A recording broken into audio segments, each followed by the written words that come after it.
Hi, I'm Stephanie Woodward with Disability Details, giving you the details about disability rights, access, and life. Today, we're talking about 20 ways you can mitigate your implicit bias against disabled people. Last week, we talked about what implicit bias is and how it can impact disabled people in your community and businesses.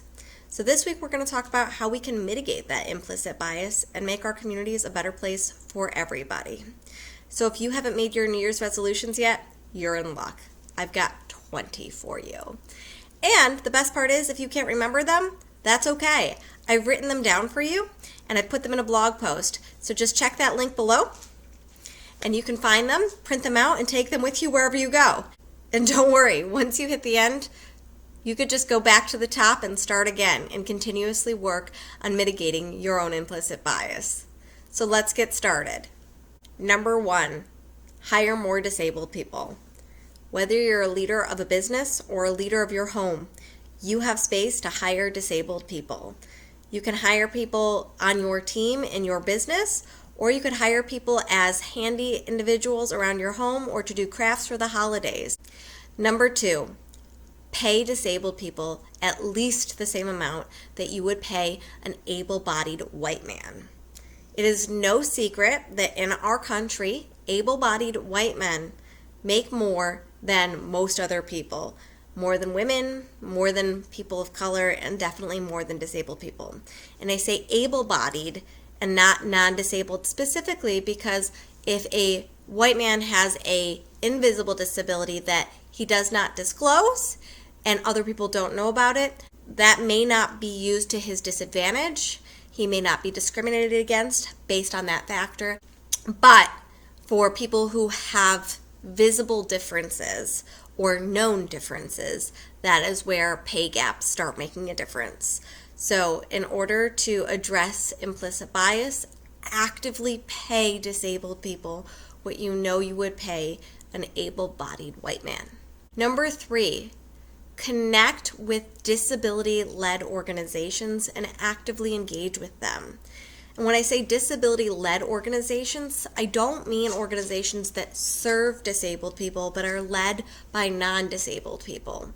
I mean, check the board of directors, check the management, and see if they're led by disabled people. There are a lot of organizations that say they serve disabled people but are led by non-disabled people. You should be actively seeking out organizations that are led by disabled people. Number 4, specifically seek out candidates with disabilities. One of the number one things that I hear from businesses is that I would definitely hire a person with a disability, but no disabled people applied. Well, are you posting your job in places that disabled people would see them?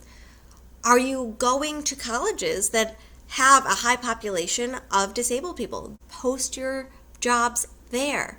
Post your jobs at independent living centers that serve disabled people. Number 5, hire a consultant with a disability to perform an access review of your workplace. If your workplace isn't fully accessible, then you may not be attracting great candidates with disabilities because they don't want to work in a place that isn't welcoming to them. Let's say that you have a 3-inch step to get in your front door. That can easily be addressed and you can attract more people with physical disabilities. Let's say you have a terrible health package that doesn't really cover people with mental health disabilities. Is there a way that you can work to address that to ensure that more people with mental health disabilities want to come to work for you because they know that not only will they have a great work environment, but they'll get a health package that will cover them as well? These are all things that can be addressed in an access review. Access reviews don't have to be just about physical accessibility. They can be about programmatic accessibility and more. Number 6, host events in accessible spaces.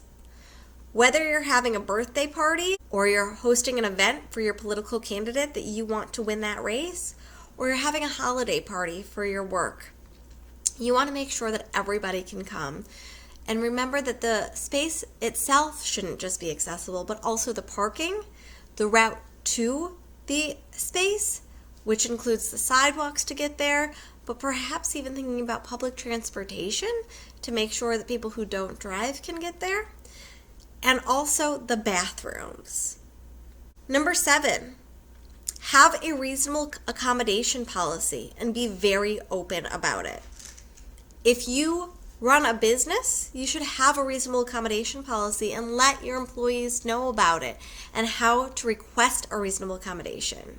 Or you could just be an individual and let your friends know that you have a personal reasonable accommodation policy. It could be just as simple as saying, hey, if I invite you somewhere but the lighting doesn't work for you because of your disability, please let me know or suggest a different place, or just let me know that place doesn't work and I can look into a different place for us to go because I want to hang out with you and it doesn't matter where we go as long as we can go together.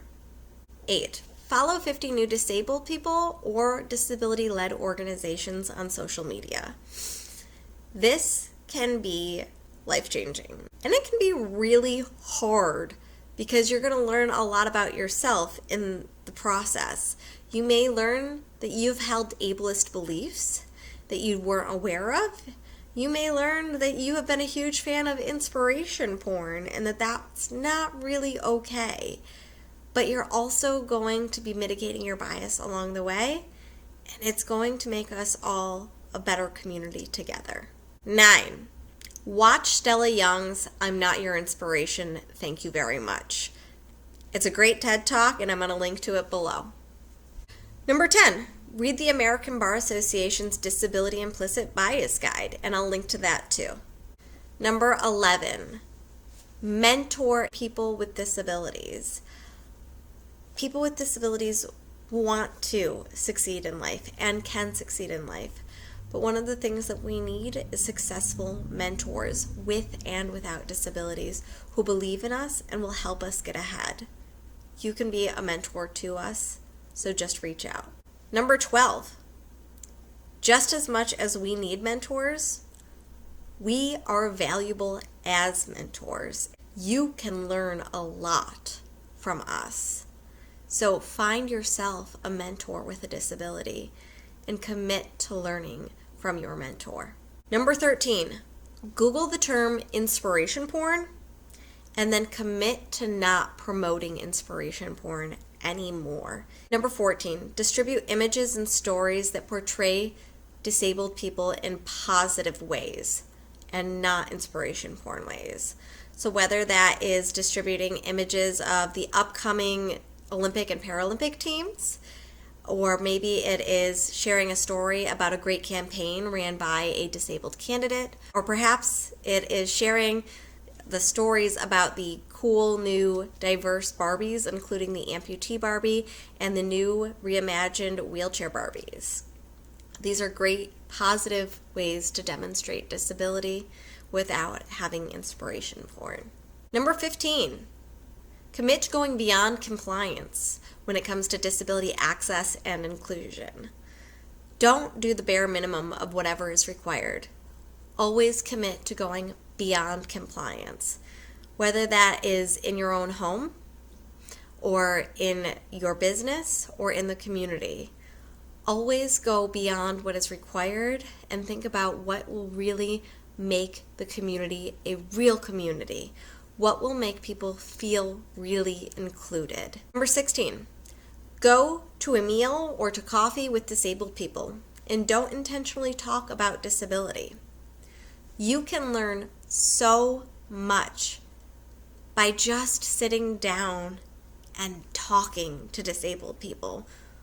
You won't even have to talk about disability to learn so much about access, about discrimination, about policies that make inequality in our world, how you can be a better ally, just by sitting down for a meal. Number 17, confront your own biases aloud when you recognize one of your thoughts may be biased.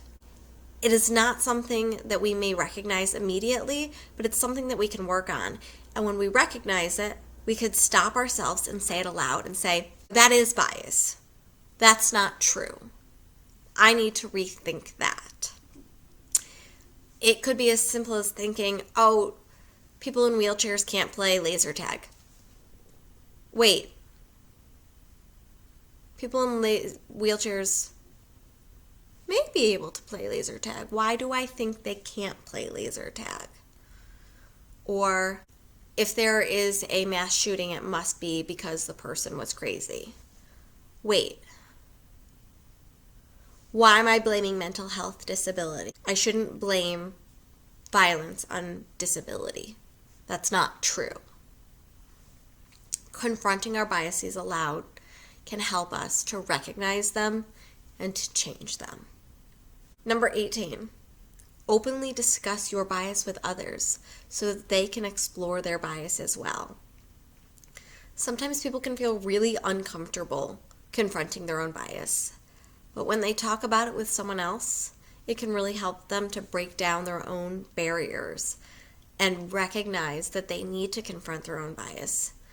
And it can help them take those first steps to doing it. Number 19, when you hear a stereotype about people with disabilities, openly say the opposite. For example, if you hear disabled people are lazy, then you openly say disabled people work hard. If you read a news article that says people with disabilities can't work, then you openly say disabled people can work.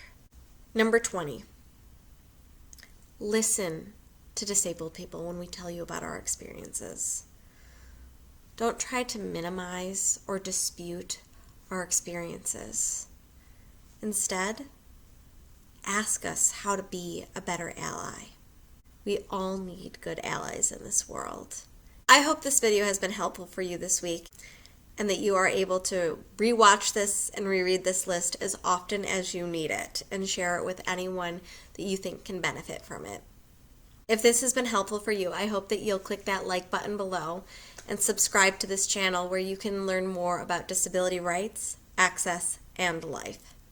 I'll see you next time.